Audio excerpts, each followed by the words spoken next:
पवन सिंह ने अपने बर्थडे में बुलाया ज्योति सिंह को। तो क्या खबर की जानकारी जानेंगे इसी वीडियो में। उससे पहले आप चैनल पे नए हैं तो चैनल को ले सब्सक्राइब और वीडियो कर दे लाइक। चलते खबर की ओर। तो आप लोग को बता दें भाई लोग, ज्योति सिंह को बुलाया पवन सिंह ने अपने मुंबई के बंगले पे, और वहीं पे था इनके बर्थडे पार्टी में शामिल हुई ज्योति सिंह। ज्योति सिंह को सारी हीरोइन देखकर हो गई हैरान, क्योंकि थी ये है इतनी खूबसूरत।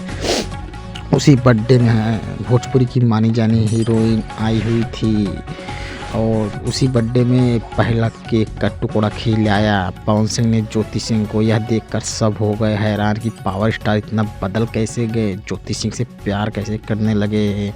तो ज्योति सिंह भी खिलाया पवन सिंह को केक का टुकड़ा, और फिर हो गए दोनों एक। वहीं पर अपने माइक लेके पावर स्टार ने बोला कि मेरी पत्नी ज्योति सिंह, हम दोनों जल्द ही हो जाएंगे एक और रहने लगेंगे साथ में। तो यह खुशखबरी सुनकर आपको कैसा लगा?